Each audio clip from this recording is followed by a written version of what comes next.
ജാനു രാവിലെ മുറ്റമടിക്കുന്ന ശബ്ദം കേട്ടപ്പോഴാണ് ഗോപാലൻ നായർക്ക് പല്ല് തേച്ചിട്ടില്ല എന്ന കാര്യം ഓർമ്മ വന്നത്. ഉടനെ ഉമിക്കരിയെടുത്ത് കിണറ്റിൻകരയിലേക്ക് ഓടി കിഴക്കോട്ട് തിരിഞ്ഞു നിന്ന് ഗംഭീര പല്ല് തേപ്പ് തുടങ്ങി. അതിന് കാരണം ജാനുവാണ്. ജാനു മുറ്റമടിക്കാൻ വന്നാൽ ആദ്യം കിഴക്കോറമാണ് അടിച്ചു വാരുക. കിണറ്റിൻകരയിൽ നിന്ന് നോക്കിയാൽ കുമ്പിട്ട് മുറ്റമടിക്കുന്ന ജാനുവിനെ കാണാം. ഒരു കൈലിമുണ്ടും പുറംഭാഗവും മുൻഭാഗവും നന്നായി ഇറക്കിയ ഒരു ബ്ലൗസുമാണ് ജാനുവിൻ്റെ വേഷം. ആ സമയത്താണ് നാരായണി വെള്ളം കോരാൻ വന്നത്. അവിടുത്തെ കാഴ്ച കണ്ട് നാരായണിയുടെ പാദം മുതൽ ഉച്ചി വരെ ദേഷ്യം പതഞ്ഞു പൊന്തി. എടി ജാനു, നിനക്ക് ആണുങ്ങൾ പല്ല് തേക്കുന്ന സമയത്തെ മുറ്റമടിക്കാൻ പറ്റൂ. ഞാൻ എന്ത് ചെയ്യാനാ കൊച്ചമ്മേ? ഞാൻ മുറ്റമടിക്കാൻ വരുമ്പോഴാ മുതലാളി പല്ല് തേക്കാൻ വരണത്. പോയി തെക്കോറത്തടിക്കടി. ഇവിടെ തന്നെ നിന്ന് അടിക്കാണ്ട്. ജാനു വേഗം തെക്കോറത്തേക്ക് പോയി. നാരായണി ഗോപാലൻ നായരെ നോക്കി. ഗോപാലൻ നായർ ഇതൊന്നും കേൾക്കാത്ത മാതിരി പല്ല് തേപ്പ് കഴിഞ്ഞ് ഈർക്കിലെടുത്ത് നാക്ക് വടിക്കാൻ തുടങ്ങി. കുറച്ച് ദിവസമായി ഞാനിത് കാണാൻ തുടങ്ങിയിട്ട്. അവളെ കാണുമ്പോഴുള്ള ഇളക്കം. ഇളക്കോ? ആർക്ക്? നിങ്ങൾക്ക് തന്നെ. രാവിലെ പല്ല് തേക്കണ്ടേടി. അവൾ വരണ നേരത്താണോ പല്ല് തേക്കുന്നത്? ഞാൻ പല്ല് തേക്കാൻ വരണ നേരത്ത് അവൾ വരുന്നതിന് ഞാനെന്ത് ചെയ്യാനാ? കാള വാല് പൊക്കണ കണ്ടാലറിയാം എന്തിനാണെന്ന്. ചാണകമിടാൻ, അല്ലാതെ എന്തിനാ?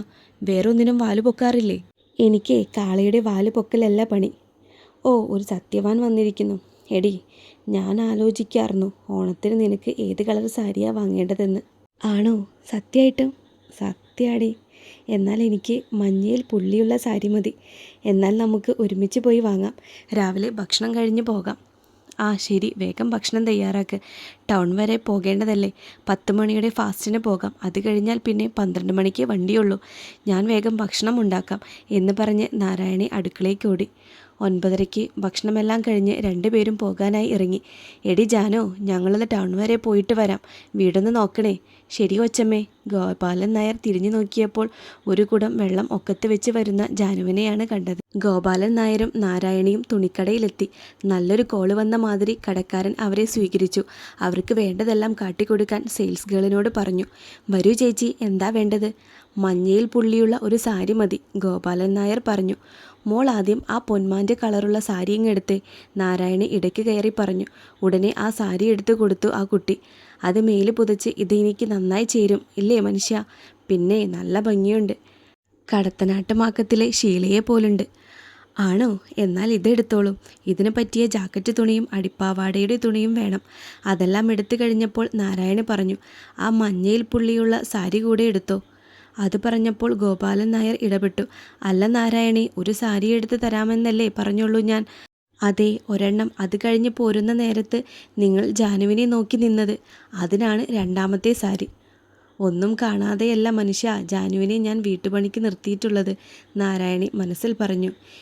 ഈ പോക്ക് പോയാൽ ജാനു കുടുംബം വെളുപ്പിക്കുമല്ലോ ദൈവമേ, ഗോപാലൻ നായർ മനസ്സിൽ പറഞ്ഞു. മഞ്ഞ സാരിയും ജാക്കറ്റ് തുണിയും പാവാട തുണിയും വാങ്ങിക്കഴിഞ്ഞപ്പോൾ നാരായണി പറഞ്ഞു, 1.5 മല്ല് 2 എടുക്കാൻ. അതും എടുത്തു കഴിഞ്ഞപ്പോൾ നാരായണി പറഞ്ഞു ബില്ല് എഴുതിക്കോളാൻ. ബില്ല് വന്നു. നാരായണി അത് ഗോപാലൻ നായരെ ഏൽപ്പിച്ചു. ബില്ല് കണ്ട് ഗോപാലൻ നായർ അന്തം വിട്ടുപോയി. 1750 രൂപ. ഭാര്യയുടെ കൂടെയാണ് വരുന്നത് എന്നതുകൊണ്ട് 2000 രൂപ കയ്യിൽ കരുതിയിരുന്നു ഗോപാലൻ നായർ. വീട്ടിലെത്തിയപ്പോൾ ജാനു കുടത്തിൽ വെള്ളം കൊണ്ടുവന്ന് ചെടികൾക്ക് നനച്ചുകൊണ്ടിരിക്കുകയായിരുന്നു. അവരെ കണ്ടപ്പോൾ അടുത്ത് ചെന്ന് ചോദിച്ചു, ധാരാളം തുണിയെടുത്തിട്ടുണ്ടല്ലോ കൊച്ചമ്മേ. എല്ലാം നിന്റെ ഐശ്വര്യമാ ജാനു എന്ന് പറഞ്ഞ് നാരായണി വീട്ടിലേക്ക് കയറിപ്പോയി. അതൊന്നും മനസ്സിലാകാതെ ജാനു ഗോപാലൻ നായരെ നോക്കി. ഗോപാലൻ നായർ ആ ഭാഗത്തേക്ക് നോക്കാതെ ഭാര്യയുടെ പിന്നാലെ വീടിനുള്ളിലേക്ക് കയറി കതകടച്ചു. ഗോപാലൻ നായരുടെ വീട്ടിലെ പണി കഴിഞ്ഞ് ജാനു 9 മണിക്ക് തന്നെ വിശാലത്തിൻ്റെ വീട്ടിലെത്തി. അവിടെ വിശാലം മാത്രമേ ഉള്ളൂ. മകൾ ദുർഗ IPS കമ്മീഷണറാണ്. വിശാലം ഹെഡ് മിസ്ട്രസ് ആയിരുന്നു. ഇപ്പോൾ റിട്ടയർഡായി. അവർക്ക് ജാനുവിനെ വലിയ കാര്യമാണ്. ജാനുവിനെ കണ്ടറിഞ്ഞ് സഹായിക്കുന്നുണ്ട് വിശാലം. ദുർഗ ഇടയ്ക്കിടെ വരും അമ്മയെ കാണാൻ. ദുർഗ നല്ലൊരു വയലിൻ ആർട്ടിസ്റ്റ് കൂടിയാണ്. അവരുടെ വയലിൻ പ്രോഗ്രാം ആകാശവാണിയിൽ സംപ്രേഷണം ചെയ്തിരുന്നു. അങ്ങനെ വയലിനിസ്റ്റ് ദുർഗ പ്രശസ്തരായിരുന്നു. ധാരാളം വയലിൻ കച്ചേരികളും അവർ നടത്തിയിട്ടുണ്ട്. ടൗണിൽ ഓഫീസിനടുത്തുള്ള ക്വാർട്ടേഴ്സിലാണ് താമസം. അമ്മയെ കൂടെ കൂട്ടാൻ ദുർഗ എല്ലാ അടവും പഴറ്റി. പക്ഷേ വിശാലം ജനിച്ചു വളർന്ന വീടും നാടും വിട്ട് എങ്ങോട്ടും വരുന്നില്ല എന്ന് പറഞ്ഞു. ഉത്തരവാദിത്തമുള്ള ജോലിയായതിനാൽ ദുർഗയ്ക്ക് ടൗൺ വിട്ട് വരാൻ പറ്റാത്ത കാരണം താമസം ഒറ്റയ്ക്കാക്കി ദുർഗ. ക്വാർട്ടേഴ്സിലേക്ക് മാറാൻ അതാണ് പ്രധാന കാരണം. ഉച്ചതിരിഞ്ഞ് 3 മണിക്ക് മണിക്ക് ജാനു ദുർഗയുടെ ക്വാർട്ടേഴ്സിൽ പോകും. അവിടുത്തെ പാചകം കഴിച്ചുള്ള പണികളെല്ലാം ജാനു ചെയ്തു കൊടുത്ത് 6 മണിക്ക് മടങ്ങും. പാചകം ദുർഗ തന്നെയാണ് ചെയ്യുന്നത്. വിശാലത്തിൻ്റെ വീട്ടിൽ പാചകം വിശാലം തന്നെ ചെയ്യും. ബാക്കി പണികളായ പാത്രം കഴുകുക, തുണി കഴുകുക, പലചരക്ക് പച്ചക്കറിയും വാങ്ങിക്കൊടുക്കുക, വീട് അടിച്ചു വാരി തുടയ്ക്കുക, ഇതെല്ലാമാണ് ജാനുവിൻ്റെ പണികൾ. അതെല്ലാം കഴിഞ്ഞ് 1 മണിക്ക് ജാനു വീട്ടിലേക്ക് പോകും. അവിടെ ഭർത്താവിനും മക്കൾക്കും ഭക്ഷണം ജാനു ചെന്നിട്ട് വേണം കൊടുക്കാൻ. ജാനുവിൻ്റെ ഭർത്താവ് വേലായുധൻ കൂലിപ്പണിക്കാരനായിരുന്നു. നല്ല പണിക്കാരനായ കാരണം ദിവസവും പണിയുണ്ടായിരുന്നു വേലായുധന്. യാതൊരു ദുശീലമോ കൂട്ടുകെട്ടുകളോ ഉണ്ടായിരുന്നില്ല. പണി കഴിഞ്ഞാൽ വീട്ടിലേക്ക് വേണ്ട സാധനങ്ങളും മീനും വാങ്ങി വീട്ടിലെത്തും. പിന്നെ ജാനുവിനെ സഹായിക്കും. അച്ഛനും അമ്മയും ഇല്ലാത്ത വീട്ടിലേക്ക് വേലായുധൻ ജാനുവിനെ കൈപിടിച്ച് കൊണ്ടുവരുമ്പോൾ ജാനുവിന് പ്രായം 18, വേലായുധന് 25. എട്ടും പൊട്ടും തിരിയാത്ത പ്രായം. വീട്ടുപണി പോലും അറിയുന്നുണ്ടായിരുന്നില്ല. എല്ലാം വേലായുധൻ പഠിപ്പിച്ചു. അങ്ങനെ ജാനു നല്ല പണിക്കാരിയായി തീർന്നു. അങ്ങനെ സന്തോഷകരമായി ദാമ്പത്യം ആസ്വദിക്കാൻ തുടങ്ങിയവർ. രാത്രികൾ അവർക്ക് സ്വർഗീയ അനുഭൂതികൾ സമ്മാനിക്കുന്ന മധുവിധു രാത്രികളായി തീർന്നു. ജാനുവിൽ നിന്ന് കിട്ടിയ സ്നേഹം മതിയാവോളം ആസ്വദിച്ചു വേലായുധൻ. വീട്ടിൽ വേറെ ആരും ഇല്ലാത്തതിനാൽ വീട് മുഴുവൻ അവരുടെ മണിയറയായി മാറി. വേലായുധൻ്റെ സ്നേഹത്തിന് മുന്നിൽ ജാനുവും സ്വയം മറന്നു. ചുടുചുംബനങ്ങളുടെയും അനുഭൂതികൾ നിറഞ്ഞ ശ്വാസോച്ഛ്വാസത്തിൻ്റെയും തരംഗങ്ങൾ ചുമരുകളിൽ തട്ടി പ്രതിഫലിച്ചു. മാവിൽ മുല്ലവള്ളി പടരുന്ന പോലെ ജാനു വേലായുധനിൽ പടരാൻ തുടങ്ങി. വിയർപ്പിൽ മുങ്ങിയ ജാനുവിൻ്റെ ഉടലിൽ നിന്ന് വേലായുധൻ്റെ നാവ് വിയർപ്പ് ഒപ്പിയെടുക്കുമ്പോൾ ജാനു പുളകം കൊണ്ട് കോരിത്തരിക്കുകയായിരുന്നു. പുളകത്തിൻ്റെ ഉച്ചകോടിയിൽ 2 ഉടലും ഒന്നായി തീർന്നു. ഇതുവരെ അനുഭവിച്ചിട്ടില്ലാത്ത അനുഭൂതിയെന്ന് 2 പേരുടെയും മനസ്സിൽ മന്ത്രിച്ചു. 2 പേരും നന്നായി കിതയ്ക്കുന്നുണ്ടായിരുന്നു. സുഖം കിട്ടിയോ? വേലായുധൻ ചോദിച്ചു. സ്വർഗം കണ്ടു, ജാനു പറഞ്ഞു. വേലായുധൻ പാളവിശറിയെടുത്ത് വീശി. 2 ശരീരത്തിലും കാറ്റടിച്ചപ്പോൾ ശരീരങ്ങൾ ശാന്തമായി. ആ ശാന്തതയിൽ വേലായുധൻ്റെ നെഞ്ചിൽ തലവെച്ച് ജാനു ഉറക്കത്തിലേക്ക് വഴുതി വീണു. വേലായുധൻ്റെ കണ്ണുകളും നിദ്രാദേവി വന്നു മൂടി. എവിടെയോ കോഴി കൂകുന്ന ശബ്ദം കേട്ടപ്പോൾ ജാനു കണ്ണുകൾ തുറന്നു. നേരം നന്നായി വെളുത്തിരിക്കുന്നു. ജനാലയിൽ കൂടി പ്രകാശം മുറിയാകെ വ്യാപിച്ചു. ജാനു വേലായുധനെ നോക്കിയപ്പോൾ നല്ല ഉറക്കമായിരുന്നു. പുതപ്പെടുത്ത് പുതപ്പിച്ച് ജാനു എഴുന്നേറ്റു. കള്ളിമുണ്ടെടുത്ത് മാറിടത്തിന് മുകളിലായി ചുറ്റിയുടുത്തു.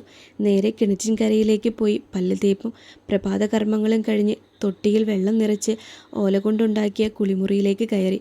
ചുറ്റിയിരുന്ന കള്ളിമുണ്ട് വാതിലിന് മുകളിലേക്കിട്ടു.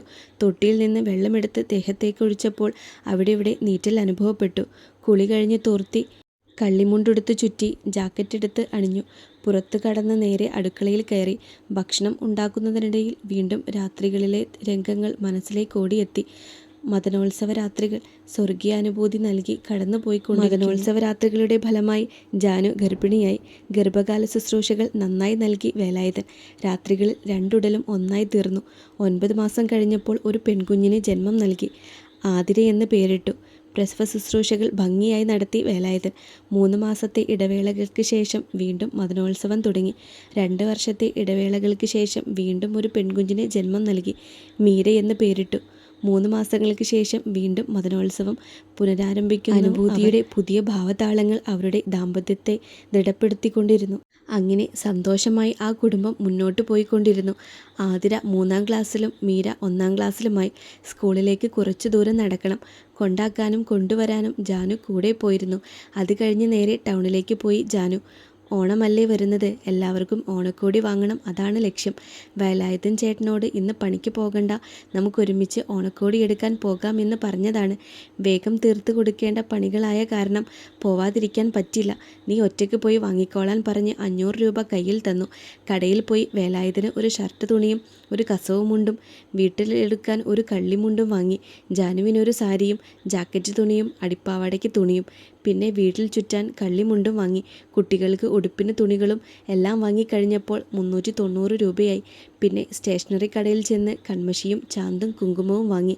വള വീട്ടിൽ വരുന്ന കച്ചവടക്കാരിൽ നിന്ന് വാങ്ങാമെന്ന് തീരുമാനിച്ചു. ബസ് ഇറങ്ങി വീട്ടിലേക്ക് നടക്കുമ്പോൾ പുറകിൽ നാരായണി ചേച്ചി.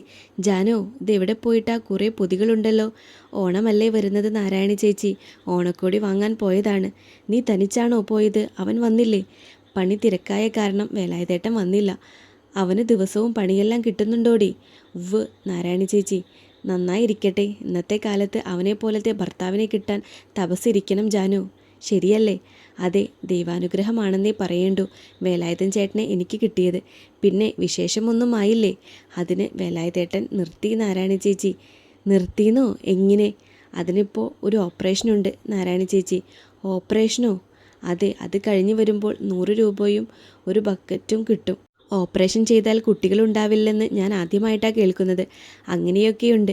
പിന്നെ 2 കുട്ടികളെ പാടുള്ളൂ എന്നാണ് സർക്കാർ പറയുന്നത്. നമ്മുടെ കാലത്ത് അതൊന്നും ഇല്ലായിരുന്നു. അത് കാരണമാണ് ഞാൻ 12 പെറ്റത്. 12ഓ? ബാക്കിയുള്ളവരൊക്കെ എവിടെ? അന്നൊക്കെ കടുത്ത ദാരിദ്ര്യമല്ലേ. 5 എണ്ണത്തിനെ മാത്രമേ കിട്ടിയുള്ളൂ. വീടെത്തി. ഞാൻ പോട്ടെ ജാനു. ശരി നാരായണി ചേച്ചി, പിന്നെ കാണാം. നാരായണയുടെ 4 വീട് അപ്പുറമാണ് ജാനുവിൻ്റെ വീട്. വീട്ടിൽ വന്ന് വസ്ത്രം മാറി ഭക്ഷണം കഴിച്ച് കഴിയുകയായിരുന്നു ജാനു. പെട്ടെന്ന് വേലായുധൻ്റെ കൂടെ പണിയെടുക്കുന്ന രാമു അങ്ങോട്ട് വന്നു. നന്നായി കിതയ്ക്കുന്നുണ്ടായിരുന്നു. മുഖത്ത് ഒരു ഭയം നിഴലിച്ചിരുന്നു. എന്താ രാമുവേട്ടാ പതിവില്ലാതെ ഈ വഴിക്ക്? ജാനു ചോദിച്ചു. കുഞ്ഞു വേഗം യാത്രയാവൂ, ഒരു സ്ഥലം വരെ പോകണം. വേലായുധേട്ടൻ എവിടെ? എവിടേക്കാ പോണത്? എവിടേക്ക്? ഒന്ന് തെളിയിച്ച് പറയ് രാമുവേട്ടാ. ആശുപത്രി വരെ പോകണം. ആശുപത്രിയിലേക്കോ? അയ്യോ, എൻ്റെ ഏട്ടന് എന്താ പറ്റിയത്? പേടിക്കാനൊന്നുമില്ല. രാവിലെ സന്തോഷമായി പോയതാണല്ലോ എൻ്റെ ഏട്ടൻ എന്ന് പറഞ്ഞ് ജാനു കരയാൻ തുടങ്ങി. വേഗം പോയി മുണ്ട് മാറ്റി സാരിയെടുത്ത് ഓടി വന്നു. കണ്ണ് തുടച്ച് മൂക്കൊക്കെ പിഴിഞ്ഞ് അടുത്ത വീട്ടിലെ പാത്തുവിനെ വിളിച്ചു. പാത്തു. എന്താ ചേച്ചി? പിള്ളേർ സ്കൂൾ വിട്ട് വരുമ്പോൾ ഒന്ന് നോക്കണേ. വീട് പൂട്ടിയിട്ടില്ല ഞാൻ. ആശുപത്രി വരെ പോവാണ്. വേലായുധേട്ടന് പെട്ടെന്നൊരു വയ്യായിക വന്നൂത്രേ. ഞാൻ പോയിട്ട് വരാം. യാത്രയിൽ ഉടനീളം പല ചിന്തകൾ പൊന്തി വന്നു ജാനുവിൻ്റെ മനസ്സിൽ. വേലായുധേട്ടന് വല്ലതും പറ്റിയാൽ പിന്നെ ഞാൻ ജീവിച്ചിരിക്കില്ല. വണ്ടി ഇറങ്ങി ഓടി ജാനു ആശുപത്രിയിലേക്ക്. എന്താ പറ്റിയത് എൻ്റെ വേലായുധേട്ടന്? അവിടെ കൂടി നിന്നിരുന്നവർ വേലായുധേട്ടൻ്റെ സുഹൃത്തുക്കളോട് ചോദിച്ചു. 24 മണിക്കൂർ കഴിഞ്ഞാലേ എന്തെങ്കിലും പറയാൻ പറ്റുള്ളൂ എന്നാണ് ഡോക്ടർ പറഞ്ഞത്. എവിടെ എൻ്റെ ഏട്ടൻ? എനിക്കിപ്പോൾ കാണണം. അവർ ജാനുവിനെ വേലായുധൻ കിടക്കുന്ന മുറിയിലേക്ക് കൊണ്ടുപോയി. എൻ്റെ ഏട്ടാ എന്താ പറ്റിയത് എന്ന് പറഞ്ഞ് ജാനു വേലായുധൻ്റെ അടുത്തെത്തി ചോദിച്ചു. ബോധമില്ലാതെ കിടക്കുന്ന വേലായുധനെ കണ്ട് ജാനു ബോധം കെട്ട് വീണു. ജാനുവിന് ഓർമ്മ വന്നപ്പോൾ ജാനു ഹോസ്പിറ്റലിലെ ഒരു ബെഡിൽ കിടക്കുകയാണ്. ഞാൻ എന്താ ഇവിടെ? കൂടി നിന്നവരോട് ചോദിച്ചു. ഒന്നുമില്ല, ഒരു ചെറിയ തലകറക്കം. ഡോക്ടർ വന്ന് ഇഞ്ചക്ഷൻ ചെയ്ത് കിടത്തിയതാണ്. രാമുവേട്ടൻ പറഞ്ഞു. വേലായുധേട്ടൻ എവിടെയാണ്? അപ്പുറത്തെ മുറിയിലുണ്ട്, ഉറങ്ങുകയാണ്. എന്താ പറ്റിയത് എൻ്റെ ഏട്ടന്? ഒന്ന് വീണതാണ്. എങ്ങനെ? മരം വെട്ടുമ്പോൾ കാൽ വഴുതി വീണതാണ്. ഞാൻ കയറാന്ന് പറഞ്ഞതാണ്, സമ്മതിക്കാതെ ആൾ തന്നെ കയറി. വെട്ടിക്കൊണ്ടിരിക്കുമ്പോൾ കാൽ വഴുതി വീണു. എനിക്ക് എൻ്റെ ഏട്ടൻ്റെ അടുത്ത് പോകണം. ഇപ്പം അങ്ങോട്ട് പോകാൻ പറ്റില്ല. നാളെ രാവിലെ ഡോക്ടർ വന്നിട്ടേ പോകാൻ പറ്റൂ. കഞ്ഞി കൊണ്ടുവന്നിട്ടുണ്ട്, അതുകൂടി കുടിച്ചോളൂ. എനിക്കൊന്നും വേണ്ട. അങ്ങനെ പറഞ്ഞാൽ ശരിയാവില്ല. ഭക്ഷണം കഴിക്കാതെ തളർന്നു കിടന്നാൽ വേലായുധനെ നോക്കാൻ ആളുണ്ടാവണ്ടേ? മനസ്സില്ലാ മനസ്സോടെ കുറച്ച് കഞ്ഞി കുടിച്ചു. മരുന്നിൻ്റെ ക്ഷീണം കാരണം ഉറങ്ങിപ്പോയി. രാവിലെ എഴുന്നേറ്റപ്പോൾ അച്ഛനും അമ്മയെയും കണ്ട് ജാനു അത്ഭുതപ്പെട്ടു. അമ്മയും അച്ഛനും എപ്പോൾ വന്നു? രാവിലെ തന്നെ വന്നു. രാത്രി ദാമോദരൻ വന്ന് പറഞ്ഞപ്പോഴാ അറിഞ്ഞത്. മക്കളെവിടെയാടി? അപ്പുറത്തെ വീട്ടിലെ പാത്തുവിനോട് നോക്കാൻ പറഞ്ഞിട്ടുണ്ട്. അവൾ നോക്കിക്കോളും. നീ വല്ലതും കഴിച്ചോ? ഇല്ല. ചായയും പെന്നും കൊണ്ടുവന്നിട്ടുണ്ട്, കഴിക്ക്. ജാനു അത് കഴിച്ചു. കുറച്ച് കഴിഞ്ഞ് ഡോക്ടർ വന്നു വേലായുധനെ പരിശോധിച്ചു. പുറത്ത് കാത്തു നിന്നിരുന്ന ജാനുവിൻ്റെ അച്ഛനും അമ്മയുമായിട്ട് പറഞ്ഞു. വീഴ്ചയുടെ ആഘാതം കൊണ്ട് വേലായുധൻ്റെ അരയ്ക്ക് കീഴ്പോട്ട് തളർന്നു പോയിരിക്കുകയാണ്. അത് കേട്ട് ജാനുവിൻ്റെ അച്ഛനും അമ്മയും ഞെട്ടിത്തെറിച്ചു പോയി. അപ്പോൾ അത് മാറില്ലേ ഡോക്ടർ? ജാനുവിൻ്റെ അച്ഛൻ ചോദിച്ചു. ഒന്നും പറയാറായിട്ടില്ല. ഒരാഴ്ച ഇവിടെ അനങ്ങാതെ കിടക്കേണ്ടി വരും. അത് കഴിഞ്ഞിട്ട് പറയാം. നമുക്ക് കയറി കാണാൻ പറ്റുമോ ഡോക്ടർ? കുറച്ച് കഴിഞ്ഞാൽ ബോധം വരും. അപ്പോൾ കയറി കണ്ടോളൂ. ശരി ഡോക്ടർ. ഡോക്ടർ അടുത്ത പേഷ്യൻറ്റിൻ്റെ അടുത്തേക്ക് പോയി. അച്ഛനും അമ്മയും ജാനുവിൻ്റെ അടുത്തേക്കും.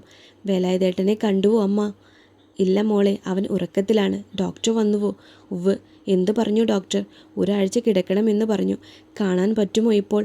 പറ്റും. കുറച്ച് കഴിഞ്ഞാൽ ബോധം വരും. അപ്പോൾ കാണാം. അത് ശരി. അച്ഛനും അമ്മയും ഇവിടെ ഉണ്ടാവില്ലേ? എന്നാൽ ഞാൻ വീട്ടിലേക്ക് പോയിക്കോട്ടെ? രാമു ചോദിച്ചു. ഉണ്ടാവും രാമുവേട്ടാ. രാമുവേട്ടൻ വീട്ടിൽ പോയിക്കോ, ജാനു പറഞ്ഞു. എന്നാൽ ഞാൻ ഇറങ്ങട്ടെ, വൈകിട്ട് വരാം. രാമു വീട്ടിലേക്ക് പോയി. കുറച്ച് കഴിഞ്ഞപ്പോൾ വേലായുധന് ബോധം വന്നു. ഒരാൾ കയറി കണ്ടോളൂ. നേഴ്സ് പുറത്തു വന്നു പറഞ്ഞു. നീ പോയി കണ്ടിട്ട് വാ, ജാനുവിൻ്റെ അച്ഛൻ ജാനുവിനോട് പറഞ്ഞു. ജാനു അകത്ത് കയറി. ജാനുവിനെ കണ്ടപ്പോൾ വേലായുധൻ്റെ മുഖം പ്രകാശപൂരിതമായി. എന്താ പറ്റിയ വേലായുധേട്ടാ എന്ന് പറഞ്ഞ് ജാനു വേലായുധൻ്റെ കൈ പിടിച്ചു. ഒന്നുമില്ല ജാനു, ഒന്ന് വീണതാണ്. ഒരാഴ്ച അനങ്ങാതെ കിടക്കണം എന്നാണ് ഡോക്ടർ പറഞ്ഞത്. നല്ല വിശപ്പ് ജാനു, കഴിക്കാൻ എന്തെങ്കിലും താ. കഞ്ഞിയുണ്ട്, എടുക്കട്ടെ? ആ കൊണ്ടുവാ. കഞ്ഞി കുറച്ച് കൊടുത്താൽ മതി കേട്ടോ, നേഴ്സ് ജാനുവിനോട് പറഞ്ഞു. അതെന്താ സിസ്റ്ററെ കുറച്ചെന്ന് പറഞ്ഞത്? കുറേ ഇഞ്ചക്ഷൻ എല്ലാം ചെയ്തതല്ലേ, ചിലപ്പോൾ ഛർദ്ദിക്കാൻ സാധ്യതയുണ്ട്, അതുകൊണ്ടാണ്. അത് ശരി, ഞാൻ കഞ്ഞിയെടുത്ത് ഇപ്പോൾ വരാം സിസ്റ്ററെ എന്ന് പറഞ്ഞ് ജാനു മുറിക്ക് പുറത്തേക്ക് കടന്നു. എങ്ങനെയുണ്ട് മോളെ? സംസാരിച്ചു, കുറച്ച് കഞ്ഞി വേണമെന്ന് പറഞ്ഞു. വേഗം കൊടുക്കു മോളെ, അമ്മ പറഞ്ഞു. ജാനു കൊണ്ടുവന്ന കഞ്ഞി കുടിക്കാൻ എഴുന്നേറ്റിരിക്കാൻ നോക്കിയപ്പോഴാണ് ആ ഞെട്ടിപ്പിക്കുന്ന സത്യം വേലായുധൻ മനസ്സിലാക്കിയത്. എഴുന്നേൽക്കാൻ പറ്റുന്നില്ല, കാലുകൾ അനങ്ങുന്നില്ല. കൈ കിടക്കയിൽ കുത്തി പതിയെ ഇരിക്കാൻ ശ്രമിച്ചു. അരയ്ക്ക് കീഴ്പോട്ട് അനങ്ങുന്നില്ല. എന്തു പറ്റി വേലായുധേട്ടാ? ഇരിക്കാൻ പറ്റുന്നില്ല, അരയ്ക്ക് കീഴ്പോട്ട് അനങ്ങുന്നില്ല. അയ്യോ, അതെന്തു പറ്റി? ജാനു പുതപ്പു നീക്കി നോക്കി, കാലുകൾ പിടിച്ചു നോക്കി, അനക്കമില്ല. ഉടനെ പുറത്ത് വന്ന് അച്ഛനോടും അമ്മയോടും വിവരം പറഞ്ഞു. വേലായുധേട്ടൻ്റെ കാലുകൾ അനങ്ങുന്നില്ല. അത് കുറച്ച് നാളത്തേക്കുണ്ടാകും, മരുന്ന് കഴിച്ചാൽ മാറും. വീഴ്ചയിൽ നട്ടെല്ലിന് ക്ഷതം പറ്റി, അതുകൊണ്ടാണ് കാലുകൾ അനങ്ങാത്തത്. അങ്ങനെ പറഞ്ഞ് അച്ഛൻ ഒരു പ്രതീക്ഷ കൊടുത്ത് ജാനുവിന്. ആണോ? ഞാൻ പേടിച്ചു പോയി. നമുക്ക് ഇവിടെ നിന്ന് പേര് വെട്ടിയാൽ നല്ല ആയുർവേദ ഡോക്ടർമാരെ കാണിക്കാം. തൈലം തേച്ച് ഉഴിഞ്ഞ് ചൂട് പിടിച്ചാൽ മാറാത്ത ഒരു തളർച്ചയുമില്ല. അച്ഛൻ ജാനുവിന് പ്രതീക്ഷ കൊടുക്കാൻ വേണ്ടി പറഞ്ഞു. അത് കേട്ടപ്പോൾ ജാനുവിന് ആശ്വാസമായി. കുറച്ച് ദിവസം അങ്ങനെ ഉണ്ടാകുമെന്ന് ഡോക്ടർ പറഞ്ഞു വേലായുധേട്ടാ. അതുവരെ അനങ്ങാതെ കിടക്കണമെന്നാണ് പറഞ്ഞത്. അത് കേട്ടപ്പോൾ വേലായുധനും ഒരാശ്വാസമായി. ജാനു കഞ്ഞു കോരി കൊടുത്തു വേലായുധന്. ഒരാഴ്ച കഴിഞ്ഞപ്പോൾ ജാനുവിൻ്റെ അച്ഛൻ പറഞ്ഞ പോലെ ഡോക്ടർ ജാനുവിനോടും വേലായുധനോടുമായി പറഞ്ഞു. വീഴ്ചയിൽ നടുവിന് ചെറിയ ക്ഷതം സംഭവിച്ചിട്ടുണ്ട്. അതിനാൽ കുറച്ചു കാലം ആയുർവേദ മരുന്ന് ചെയ്യേണ്ടി വരും. എനിക്ക് പരിചയമുള്ള ഒരു ആയുർവേദ ഡോക്ടറുണ്ട്. ഈ അസുഖത്തിന് അദ്ദേഹത്തിൻ്റെ ചികിത്സ വളരെ ഫലപ്രദമാണ്. വളരെ ഉപകാരം ഡോക്ടർ. ആ ഡോക്ടർ എവിടെയാണ് ഇരിക്കുന്നത്? ആ ഡോക്ടറുടെ അഡ്രസ്സും കാര്യങ്ങളും പറഞ്ഞു കൊടുത്തു. പേര് വെട്ടി നേരെ അങ്ങോട്ട് കൊണ്ടുപോകുന്നു. ആ ഡോക്ടർ പരിശോധിച്ചിട്ട് പറഞ്ഞു, ചതവ് കാര്യമായിട്ടുണ്ട്. അതുകൊണ്ട് കുറച്ചു കാലം തുടർച്ചയായി മരുന്ന് ചെയ്യേണ്ടി വരും. പിന്നെ പഥ്യം നിർബന്ധമാണ്. സസ്യാഹാരം മാത്രമേ കഴിക്കാവൂ. 2 നേരം തൈലം തേച്ച് ചൂട് പിടിക്കണം. കരിന്തെച്ചി, ആവണക്ക്, പുളി, മുരിങ്ങ, എരുക്ക് എന്നിവയുടെ ഇലകളിട്ട് തിളപ്പിച്ച വെള്ളം കൊണ്ട് വേണം ചൂട് പിടിക്കാൻ. പിന്നെ അകത്തേക്ക് കഷായവും കഴിക്കണം. പിന്നെ പലകക്കട്ടിലിലേ കിടക്കാൻ പാടുള്ളൂ. എല്ലാം ചെയ്യാം ഡോക്ടർ എന്ന് പറഞ്ഞ് മരുന്നെല്ലാം വാങ്ങി വീട്ടിലേക്ക് പോന്നു. വീട്ടിൽ വന്ന് വേലായുധനെ പലകക്കട്ടിലിൽ കിടത്തി. പിറ്റേന്ന് രാവിലെ മുതൽ മരുന്ന് കൊടുക്കാനും തൈലം തേക്കാനും ചൂട് പിടിക്കാനും തുടങ്ങി. ഭക്ഷണമെല്ലാം അടുത്തിരുന്ന് ഊട്ടി ജാനു. 2 ആഴ്ച കഴിഞ്ഞപ്പോൾ കയ്യിലെ കാശെല്ലാം തീർന്നു തുടങ്ങി. ഇനി എന്ത് ചെയ്യും എന്നാലോചിച്ചിരിക്കുമ്പോഴാണ് ഒരു ദിവസം യാദൃശ്ചികമായി നാരായണി ചേച്ചി അവിടേക്ക് വന്നത്. എങ്ങനെയുണ്ടടി വേലായുധന്? നാരായണി ചോദിച്ചു. അങ്ങനെ തന്നെയുണ്ട് ചേച്ചി. അല്ല, ഇപ്പോൾ ചിലവൊക്കെ എങ്ങനെ നടത്തുന്നു? നാരായണി ചോദിച്ചു. അച്ഛൻ കുറച്ച് പണം തന്നിരുന്നു, അതുകൊണ്ട് ഇതുവരെ പോയി. സാധനങ്ങൾ കഴിഞ്ഞാൽ എങ്ങനെ വാങ്ങും എന്നറിയില്ല. അവൻ്റെ ചികിത്സ കുറച്ചു കാലം ചെയ്യേണ്ടി വരും, എന്നാലേ മാറൂ. മരുന്നെല്ലാം നന്നായി ചെയ്താൽ നല്ല ഫലം കിട്ടും എന്നാണ് ആ വൈദ്യരെ പറ്റി നാട്ടുകാർ പറയുന്നത്.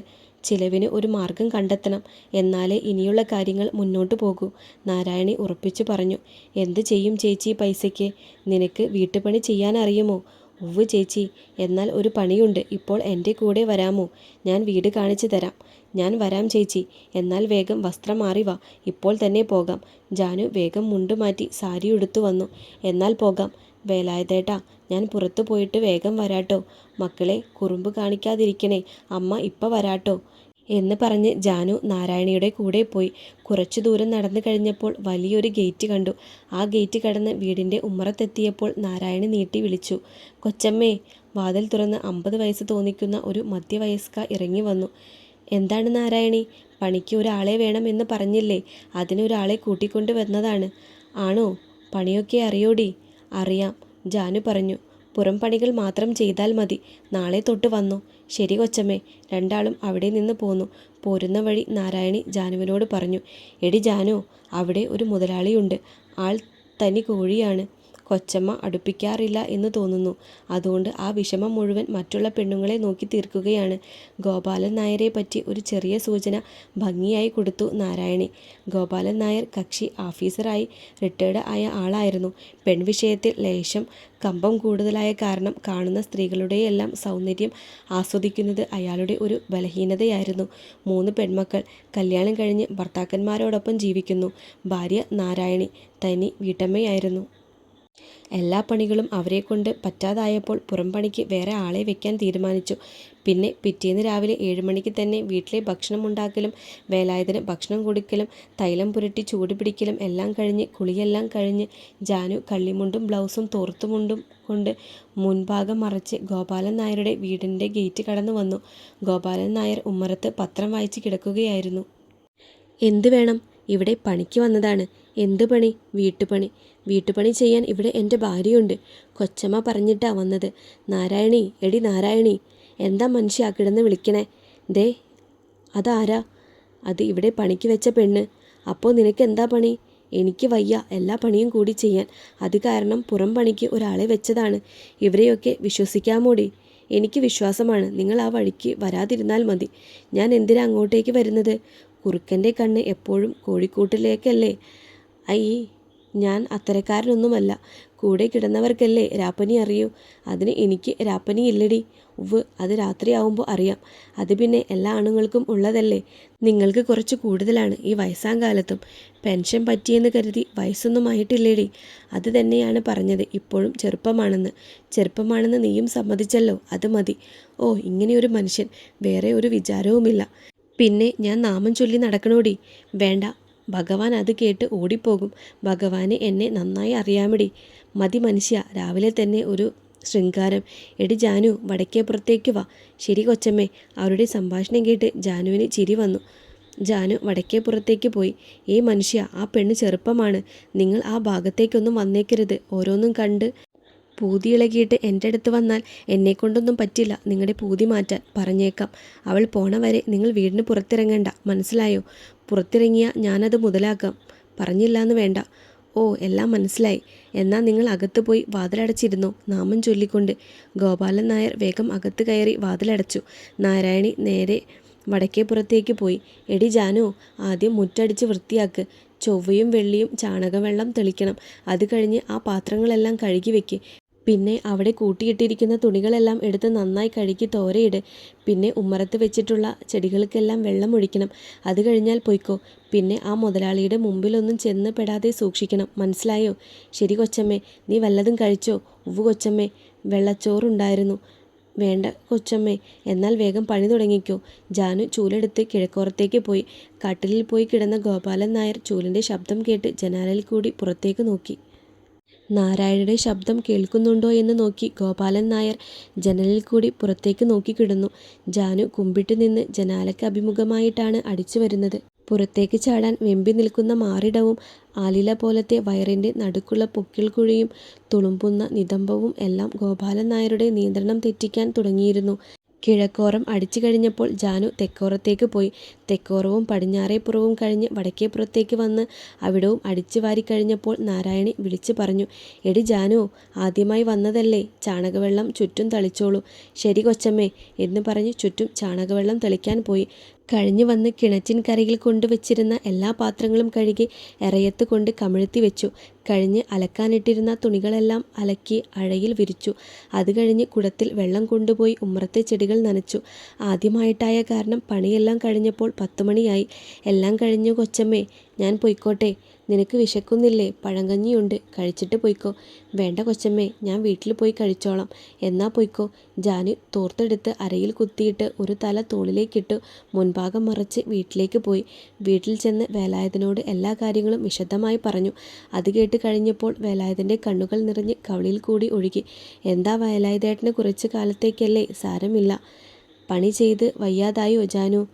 ഇല്ല വേലായുധേട്ടാ, ഇവിടെ ചെയ്യുന്ന പണികൾ തന്നെയാണ്. എന്നാലും എൻ്റെ ജാനു കഷ്ടപ്പെടുന്നത് കാണാൻ എനിക്ക് വയ്യ. വേലായുധൻ്റെ സ്നേഹം പൊട്ടിക്കരച്ചിലായി പുറത്തു വന്നു. അത് കണ്ടപ്പോൾ ജാനുവിനും കരച്ചിലടക്കാൻ സാധിച്ചില്ല. ജാനുവിൻ്റെ കണ്ണും നിറഞ്ഞു കവിഞ്ഞു. ജാനു 2 കൈയും കൊണ്ട് വേലായുധൻ്റെ കണ്ണുനീർ തുടച്ചു. ജാനു വേലായുധേട്ടൻ്റെ അരികിൽ കിടന്ന് നെഞ്ചത്ത് തല വെച്ച് മുറുകെ ചുറ്റിപ്പിടിച്ചു. വേലായുധനും ജാനുവിനെ ചുറ്റിപ്പിടിച്ച് പുറത്ത് തലോടി.